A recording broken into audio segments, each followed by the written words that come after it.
बिस्मिल्लाहि अर्रहमानिर रहीम। हजरत यूनुस अलैहिस्सलाम का वाक़या एक सबक आमूज कहानी।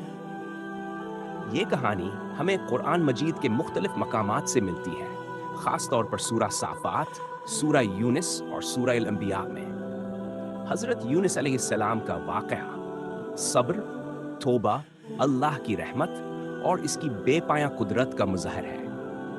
आइए इसे कहानी की सूरत में तफसील से बयान करते हैं। यूनुस अलैहिस्सलाम की कौम। कदीम ज़माने में एक बस्ती नैनवा जो मौजूदा इराक़ के इलाके में वाक़े थी, में लोग अल्लाह को भूल चुके थे।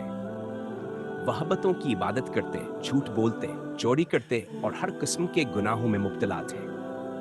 अल्लाह ने इनकी हिदायत के लिए हज़रत यूनुस अलैहिस्सलाम को नबी बनाकर भेजा।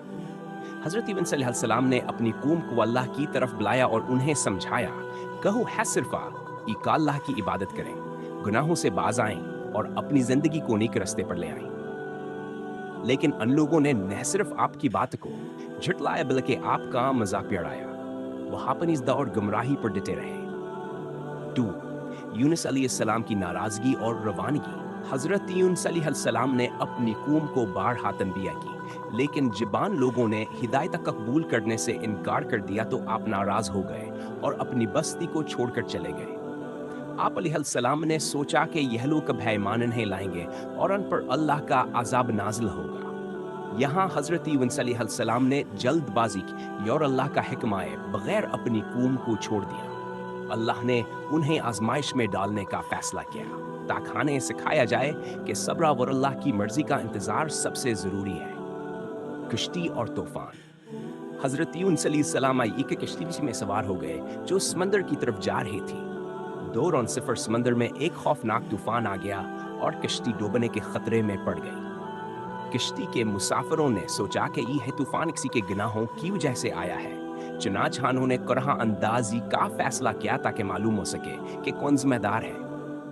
कुराह अंदाजी 3 मरतबा की गई और हर बार हज़रत यूनुस अलैहिस्सलाम का नाम गिला। आपने समझ लिया कि यह सब मेरी जल्दबाजियां और अल्लाह के हुक्म के बगैर अपनी कौम को छोड़ने की वजह से हो रहा है। आपने खुद को समंदर में फेंकने की पेशकश की ताकि बाकी लोग अब बच सकें। मछली का हज़रत यूनुस अलैहिस्सलाम को निगलना। हज़रत यूनुस अलैहिस्सलाम को जी से है समंदर में फेंका गया। अल्लाह के हुक्म से एक बड़ी मछली आया और उन्हें निगल लिया। यह मछलियां नहीं नुकसान पहुंचाने के लिए नहीं बल्कि आने की हिफाजत के लिए भेजी गई थी। मछली के पीठ में गहरा अंधेरा और तन्हाई थी। वहां हज़रत यूनुस अलैहिस्सलाम ने अपनी गलती का एहसास किया और अल्लाह की बारगाह में आजिज़ी के साथ दुआ, ला इलाहा इल्ला अंत सुब्हानक इन्नी कुन्तु मिनज़ ज़ालिमीन।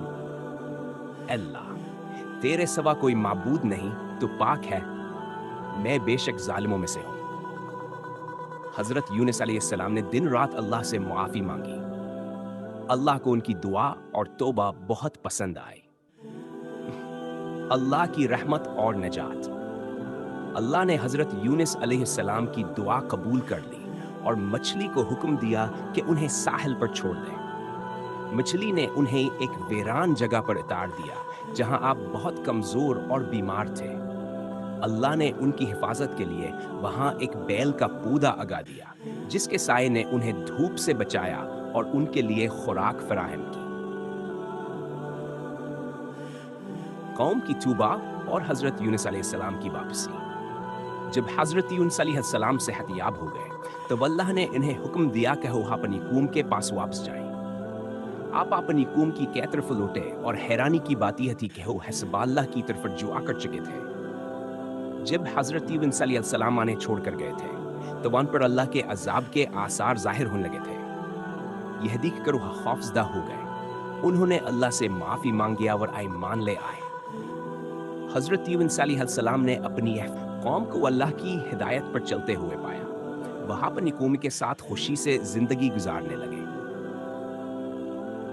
कहानी का सबक। हज़रत यूनुस अलैहिस्सलाम का वाक़या हमें कई अहम सबक सिखाता है और अल्लाह के हुक्म के बगैर कोई कदम ना उठाएं। 2. सब्र और बर्दाश्त अल्लाह की राह में ज़रूरी है। 3. अगर गलती हो जाए तो फौरन अल्लाह से माफ़ी मांगे। सच, अल्लाह की रहमत बहुत वसीया है। वो अपने बंदों को माफ़ करने वाला है। पाँव। दुआ की ताकत को कभी कम ना समझें, ये मुश्किल हालात में निजात का जरिया है। ये कहानी आज भी हमारे लिए मशल राह है, जो हमें अल्लाह की जात पर भरोसा रखने और इसके सामने झुकने का दर्स देती है।